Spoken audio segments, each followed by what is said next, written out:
और रहा कि मांझी जी को सोचना है कि उनको क्या निर्णय लेना है, किनके साथ जाना है, कहाँ जाना है।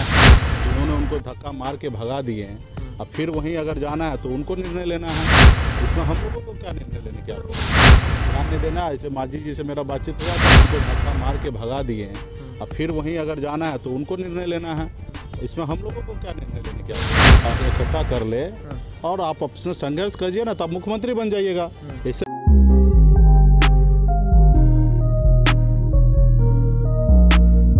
नमस्कार, भारत लाइव देख रहे हैं आप। मेरा नाम बिरजू सिंह है। बिहार विधानसभा चुनाव से पहले आरजेडी में टूट आपने देखा होगा, लेकिन इस बीच महागठबंधन को छोड़कर जीतन मांझी अपने आप को अलग कर लेते हैं। बहरहाल अलग 20 तारीख को ही हो गए थे वो, लेकिन इस बीच आज जो है नीतीश कुमार से मुलाकात हुई। कहा गया है कि उनके क्षेत्र के विकास को लेकर मुलाकात हुआ। इस वक्त मेरे साथ son of Malla VIP party के राष्ट्रीय अध्यक्ष मुकेश सहनी जी है। इनसे भी बातचीत करना इस मुद्दे पर बहुत ज़रूरी है। सबसे पहले तो बहुत बहुत स्वागत है आपका। आज मांझी जी की मीटिंग रही नीतीश कुमार के साथ, क्या लगता है सेटिंग हो गया? क्योंकि आप बोले कि बातचीत हुई है हमारी।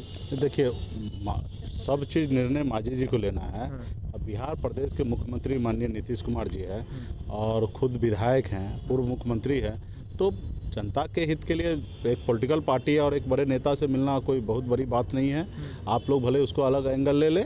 और रहा कि मांझी जी को सोचना है कि उनको क्या निर्णय लेना है, किनके साथ जाना है, कहाँ जाना है। जिन्होंने उनको धक्का मार के भगा दिए हैं, अब फिर वहीं अगर जाना है तो उनको निर्णय लेना है। इसमें हम लोगों को क्या निर्णय लेने की उन्होंने कहा कि अगर आरजेडी दलित हित की बात करती है तो एक बार दलित को नेता प्रतिपक्ष तक बना कर दिखा दे, मैं मान लूँगा।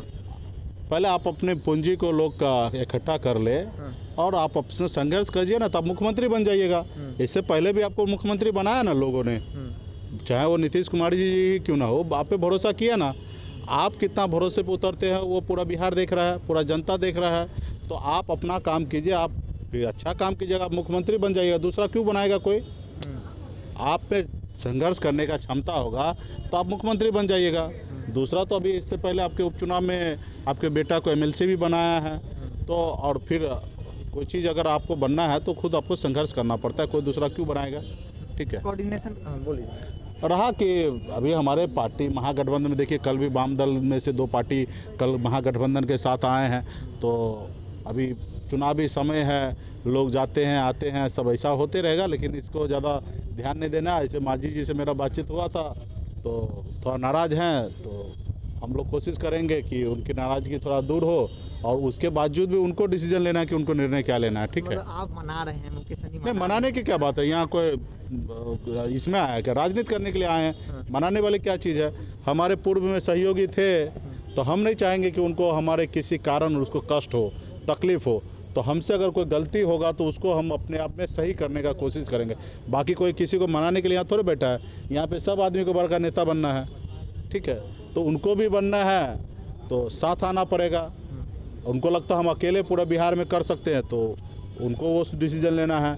उनको ये देखना है कि अगर किसी और के साथ जाने से उनका लाभ होगा, तो ये सारी चीज़ें उनको देखना है। उनके अपने वोटर को समझाना पड़ेगा। उनके जो वोटर है वो आज की तारीख में महागठबंधन के साथ है, उसमें कोई किंतु परंतु नहीं है। कोऑर्डिनेशन को लेकर भी सवाल उठा रहे हैं। कोऑर्डिनेशन हो रहा है ना, देखिए कल भी वाम दल 2 गठबंधन में शामिल हुआ, तो बगैर कोऑर्डिनेशन का थोड़े हुआ है।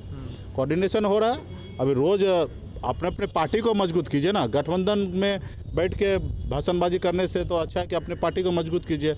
आप देखें कि इस तरीके से हम लोग रोज़ अलग अलग जिला को बैठक कर रहे हैं, रोज़ मीटिंग ले रहे हैं, तो अपने पार्टी को लोग मजबूत करने पे लगिए और आप वो सक्षम व्यक्ति बन जाइए कि दुनिया आपके सामने में झुके। सर, चुनाव आयोग के गाइडलाइंस आने के बाद सुप्रीम कोर्ट में एक याचिका गया कि चुनाव इस स्थिति में नहीं होनी चाहिए। उसके बाद मंजूरी के लिए, सुनवाई के लिए मंजूरी भी मिल गई है। क्या लगता है, आप लोग मांग भी कर रहे थे कि ऐसी स्थिति में चुनाव नहीं होना चाहिए? तो ठीक है, हम लोगों ने पहले ही कहा कि बिहार में कोरोना है, बाढ़ है, हम लोगों के लिए जनता सर्वोपरि है। जनता के हित में सोचते हुए चुनाव अगर 2-4 महीना टाला जा सकता तो टाला जाए। बाकी केंद्र सरकार या राज्य सरकार या चुनाव आयोग, इन लोगों पे हम छोड़ दिए कि बेहतर निर्णय लेंगे, जनता के हित में लेंगे। हमारा उद्देश्य है कि सत्ताधारी पार्टी हो या विपक्ष में हो, सब मिलकर आज जनता का सेवा करने का समय है।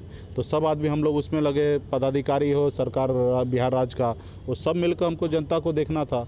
लेकिन चुनाव आयोग सब निर्णय, जो भी निर्णय लेंगे हम लोग उसको मानेंगे और आने वाले समय में देखिए क्या होता है। अभी तो सब आदमी अपने अपने अनुकूल, हर पार्टी अपने अपने अनुकूल तैयारी पे लगे हुए हैं। एक अंतिम सवाल सर, क्या लगता है ये आरएलएसपी कह रही है कि शिक्षा को सबसे इस बार चुनाव में सबसे प्रमुखता से उठाया जाएगा, क्या महागठबंधन के सिर्फ शिक्षा ही नहीं, उपेंद्र जी जो भी बोले हैं वो सही है, शिक्षा पे ध्यान देने की आवश्यकता है। उसके अलावा और भी बहुत सारे चीज़ जगह है, तो सब पे ध्यान देने की आवश्यकता है। 12 करोड़ बिहार की आबादी है, उसमें शिक्षा की बहुत ज़्यादा ज़रूरी है, स्वास्थ्य की भी बहुत ज़्यादा ज़रूरी है। जो पलायन हमारे बिहार से मजदूर युवा साथी दूसरे प्रदेश में जाके काम कर रहे हैं, उसको भी हम लोगों को ध्यान देने की आवश्यकता है कि बिहार प्रदेश में कैसे रोज़गार मिले।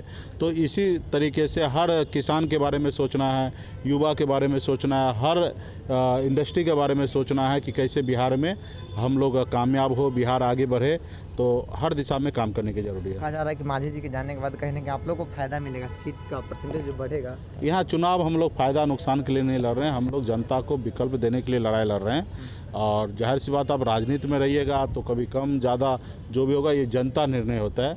हमको ज़्यादा ही सीट मिल जाएगा तो क्या हुआ, जनता का प्यार मिलना चाहिए ना।